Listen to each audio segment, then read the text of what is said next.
Гледам дека на линкот колешката Атовска е веќе во Киев. Јас предлагам да тргнеме со Атовска, бидејќи таа ќе ни расказе што се случува во земјата каде што се одвива најголемата глобална криза, би рекол. Таа веќе не е ни национална и не е ни само континентална, бидејќи во Украина денеска е негде околу 100 ден од сите војувања и животот и таму и последиците од тоа што таму се случува се чувствуваат, се разбира низ целиот континент па и светот. Атовска, добро утро, убав сончев ден во Киев.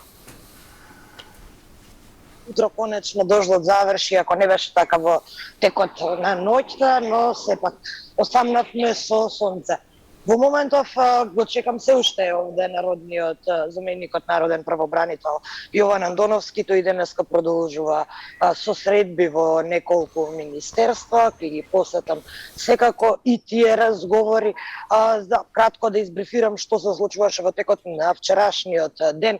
Прво имаше средби во народното правобранителство, како што навив и на линкот вчера со замениците на сега веќе разрешената Људмила Денисова, која овде во текот на вчерашниот ден беше и главна тема.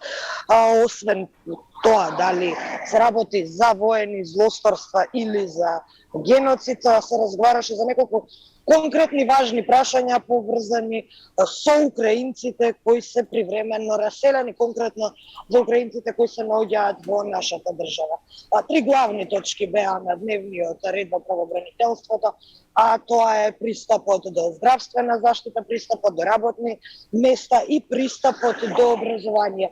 За образованието можеби најмалку зборува светот кога се зборува за украинската војна, но ете мора и тоа да дојде на дневен ред. До сега сето тоа одеше онлайн, Киев ги отвора градинките, но сепак тема на разговор беше дали е возможно тоа да се направи, односно да им се обезбеди образование на оние украински деца кои се наоѓаат во Македонија.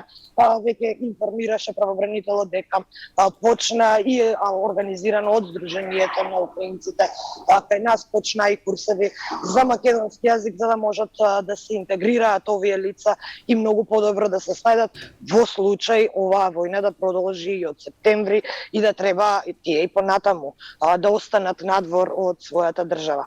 По правобранителството бевме и во обвинителството, таму имаат полни раце работа, веќе имаат голем број осомничени и за воени злосторства, но и за другите страшни кривични дела. Еве ќе го кажам, можеби и најстрашното, во обвинителството во овој момент има отворено 5 случаи за силување на деца. Обвинителите кажаа дека веќе има пресуда, веќе има една пресуда за, поточно две пресуди за двајца руски војници кои добија по 11,5 години затвор за убиство на цивили. Стана збор за тоа дали е можно да се отвори меѓународен трибунал, како што беше воен трибунал, како што беше тоа случајот со Југославија, а обвинителите рекоа дека буквално секоја помош е добре дојде. Да, нешто имаме проблем со врските, инаку е една жабја перспектива на Киев, бидејќи Атовска е во движење. Атовска, да, пешачите сега имаме автомобилски превоз. Да, слушам, ајде, во програма си Атовска, поведи. Потоа ги посетивме и Ирпин и Буча. Можам да кажам дека Буча во момент ни малку не наликува на онаа Буча. Видов и ако се уште се срушено, се уште не може да се месото во, но локалните власти даваат се од се да го лиците поправени, а жителите на Буча се веќе вратени дома, не сите секако, но голем дел од нив и веќе работат на случајот да си ги вратат живеалиштата онаму каде што може се поправа, но ги видовте и вие снимките од минатиот пат, видовте како изгледа сето улици.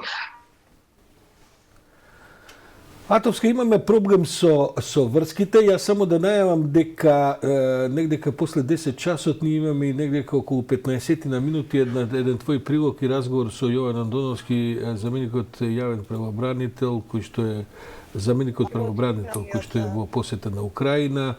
Добро, предлагам тука да се исклучиме, бидејќи очигледно дека ние се обидовме малку да направиме едно динамично вклучување, малку пешки, малку со автомобил, така, но не издржуваат овие, да кажам, трансконтинентални аудио-визуелни видеоврски, па ќе видиме како ќе ја вклучиме, можеби подоцна во текот на денот Атовска.